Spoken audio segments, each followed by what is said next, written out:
बहुत समय पहले की बात है। पहाड़ों के बीच में एक गांव था जिसका नाम था संतनगर। इस गांव में एक चमत्कारी बाबा रहते थे जिनका नाम था बाबा ढकोसलानंद। गांव के लोग उन्हें बहुत मानते थे क्योंकि वो खोई हुई चीजें जादू से वापस दिला देते थे। बाबा ढकोसलानंद के साथ उनके दो चेले लल्लू और पप्पू रहते थे। बाबा, मेरा सोने का सिक्का चोरी हो गया है।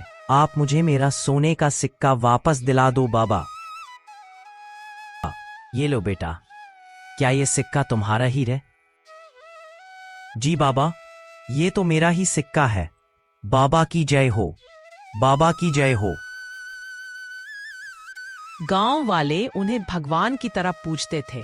बाबा हर बार खोई हुई चीजें पल भर में अपने जादू से वापस दिला देते थे और बदले में वो भक्तों से थोड़ी बहुत दक्षिणा ले लेते थे। इसी कारण गांव के लोग चोरी चकारी को लेकर ज्यादा चिंता नहीं करते थे। लोगों की अंधभक्ति इतनी बढ़ गई थी कि वो बाबा के आगे पुलिस या कानून की बात को भी नहीं सुनते थे। फिर एक दिन संतनगर के सबसे बड़े जमींदार धर्मवीर के घर चोरी हुई। धर्मवीर जब सुबह उठा और अलमारी की ओर देखा तो वो घबरा गया। हे भगवान, ये क्या हो गया? मेरी सारी मेहनत की कमाई कोई चुरा ले गया। अरे भाई, मैं तो बर्बाद हो गया। हे भगवान, अब क्या होगा हमारा? हम तो बर्बाद हो गए। हमारी तो जिंदगी की सारी कमाई लुट गई। इतना शोर सुनकर पड़ोसी भी उनके घर पहुंच गए और उन्हें रोते देख समझाने लगे। अरे धर्मवीर भाई, चिंता मत करो, हम लोग कुछ करेंगे, आपका सामान मिल जाएगा। अरे हाँ धर्मवीर भाई, तुम शांत हो जाओ। लेकिन भाई, ये सब कैसे हुआ? अरे भाई, क्या बताऊं तुम्हें। रात को तो सब खिड़की दरवाजे बंद करके सोए थे, लेकिन जब सुबह देखा तो सारा का सारा सामान चोरी हो गया है। अब तो बर्बाद हो गया मैं। उसी दिन उनका बेटा अर्जुन गांव आया। अर्जुन पढ़ा लिखा और समझदार लड़का था। माँ बाप की हालत देखकर उसका दिल टूट गया। अर्जुन बेटा, देख क्या हुआ हमारे साथ। हमारा सारा सामान चोरी हो गया। माँ, ये सब कब हुआ? आप लोग पुलिस के पास क्यों नहीं गए? बेटा, पुलिस से क्या मिलेगा? लेकिन पिताजी, कानून का सहारा लेना ही सही रास्ता है। माँ तुम चिंता मत करो, अभी पुलिस के पास चलते हैं। चोर पकड़ा जाएगा और हमारा सारा का सारा सामान मिल जाएगा। बस तुम धैर्य रखो माँ, धीरज रखो धर्मवीर भाई। बाबा ढकोसलानंद है ना, उनसे मदद लेने चलते हैं।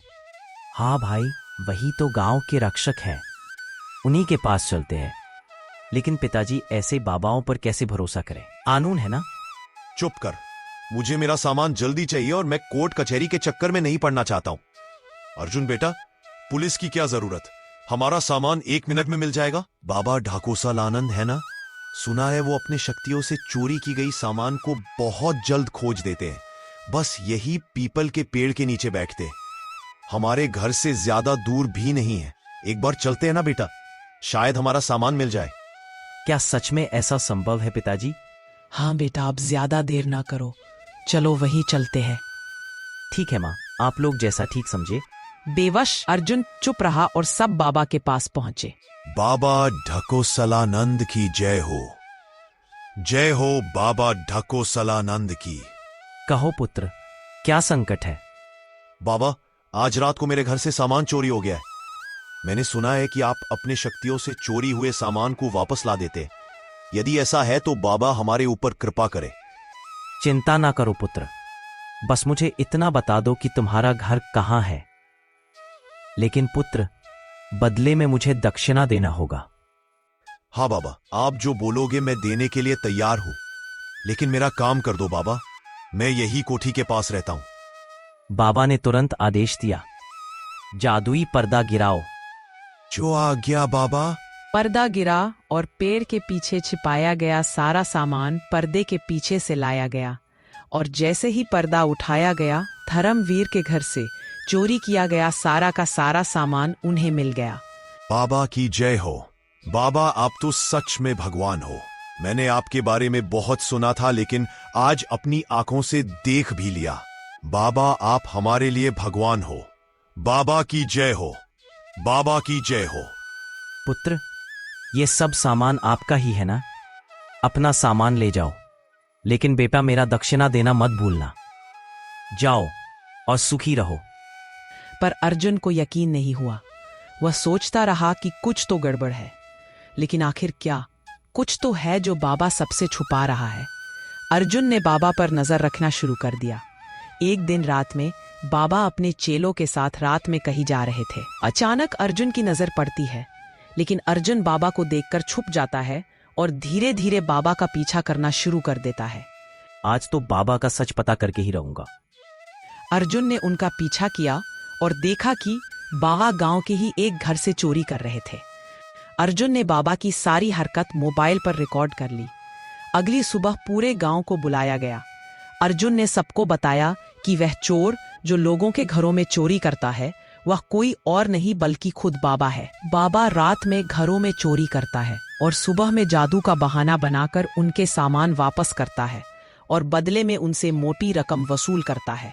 अरे भाई, हमने तो बाबा के जगह पर चोर पाल रखा है। ये बाबा तो खुद ही चोर निकले। हमारी ही सामान चुराकर हमें ही वापस करते हैं और हम लोगों से दक्षिणा लेते हैं। गांव वालों ने पुलिस को बुलाया। पुलिस ने बाबा से पूछताछ की। हाँ, मैं ही चोरी करता था, फिर उसी सामान को जादू से वापस देता और पैसा लेता था, और इसी को मैं बार बार दोहराता था। ये सब मेरी इज्जत करते थे और मैं इसी तरह से अमीर बन गया। चलो, अब तुम्हारा असली ठिकाना हवालात में है। पर बाबा, आपने तो कहा था कि हमें कोई कुछ नहीं कर पाएगा।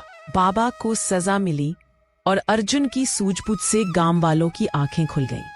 इसलिए कहते हैं, झूठ और धोखे का कितना भी बड़ा खेल क्यों ना हो, एक ना एक दिन सच्चाई जीत ही जाती है।